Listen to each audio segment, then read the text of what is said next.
Good day. Welcome to PAP TV.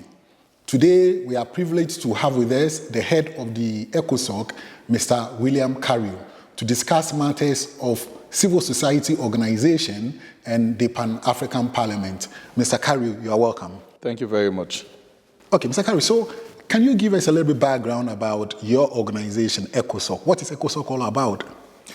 Thank you very much. ECOSOCC is a sister organ of the Pan-African Parliament, which is established by the African Union as two entities that are meant to interface with the African citizens. The Pan-African Parliament has an indirect kind of interaction, whilst ECOSOCC have direct interaction with the citizens. So ECOSOCC was established under Article 5 and 22 of the African Union Constitutive Act, and the purpose of the establishment of this organ is to establish an institutional framework for civil society organizations to be able to interface with policymakers and contribute into policy decision-making processes. But more fundamentally, it is also important to note that this organ has a popularization role, trying to bring the work of the African Union closer to the people, vice versa, and then also ensure that citizens are actively involved and participate in development processes in the continent. As the main organ that works with civil society organizations on the continent, how significant did you see today's dialogue with Parliament? I think today's event was a clear indication of the spirit behind the establishment of the African Union, and more importantly, the establishment of organs like the Pan-African Parliament and the African Union Economic, Social and Cultural Council. In essence, this is a platform that provided for civil society organizations to be able to have a direct interface with policymakers. What are the issues that affect civil society at the country level? What are the fundamental challenges that they are confronted with in the area of peace and security, political governance, environmental-related issues, the economic-related issues, the bread and butter issues? We have seen the interaction and how intensive it was, because we are all looking forward towards how we find sustainable solution to the numerous challenges we are confronted with as a continent. And therefore, if the AU want to remain a people-centered and a people-driven institution, the citizens have to be part of this conversation. And I think this platform today provided that opportunity, and we have seen that it was actually concluded in a much more congenial manner, where there is the willingness and the deliberate decision and commitment that was made by both sides to say there is need for us to work together in achieving the Africa we want. Okay, now the PAP is celebrating 20 years. How can civil society organizations help to make the PAP relevant, help the PAP to achieve its mandate? 2 decades of contribution to policy-related issues in the continent is very significant.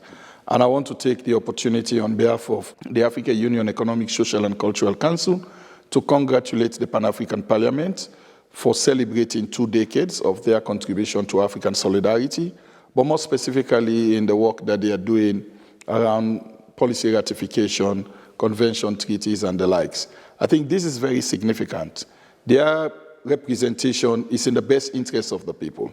And therefore, having a platform like the one we are today really provides us that opportunity for both civil society organizations and the Pan-African Parliament to be able to identify what are some of the fundamental issues, like I was saying, that is affecting society at large. Remember in my opening remarks, I made an analogy of the coin, clearly indicating that the coin has 2 sides. You have the head and the tail. Without the head, it will never be called a coin. And in this regard, the policymakers are also part of society.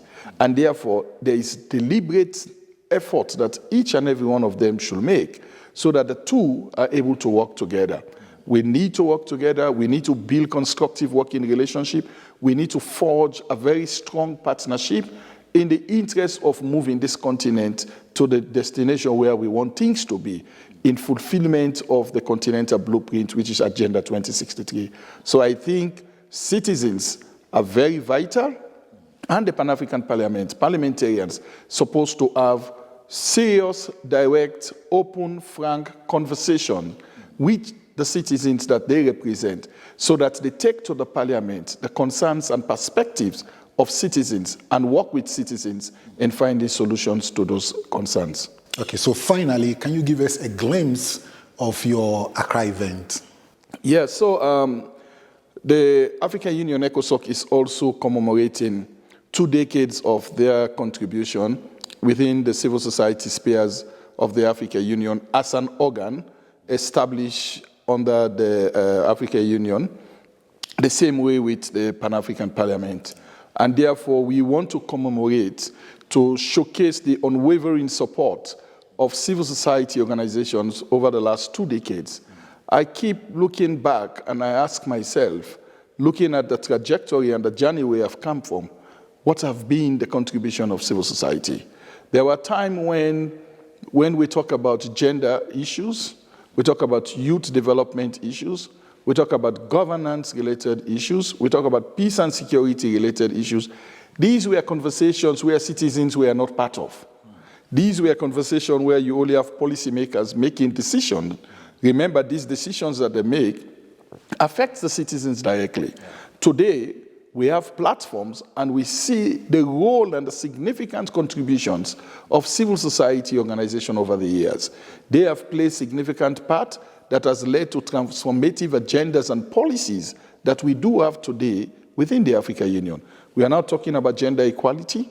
We are not talking about youth participation. We are not talking about citizens' involvement and participation in peace, security, and stability of the continent. We are not talking about citizens and participatory democracy, where we look at issues of elections that are supposed to be conducted in a free, fair, credible, and transparent manner. We are now talking about institutions that need to be accountable to the citizens. We are not talking about a legal system that we are questioning whether it is working in the best interest of the citizen. We now have an opportunity to make those efforts in terms of raising awareness, one, but at the same time, demand for accountability from the duty bearers. So I think what we're going to do in Accra is to be able to celebrate that journey of the contribution of civil society on various issues, environmental issues, economic issues, development-related issues. So we'll be having a citizens forum with the theme Democracy and Institutional Resilience. And the reason why we want to look at institutional resilience, we want to see how these institutions are resilient enough, especially looking at the governance deficit that we're experiencing in the continent. And then that will be on the 18th and 19th, and then on the 20th, we want to have a media breakfast, because the media, being part of this constituent, I think is very important, looking at the fundamental role they play in terms of sending out information to the African citizen so that they are also part of our conversation to have credible reporting on issues that affect society at large. Okay, thank you very much, sir, for coming. Thank you. And to you, our viewers out there, thank you for joining us, and we expect you on our next edition. Bye.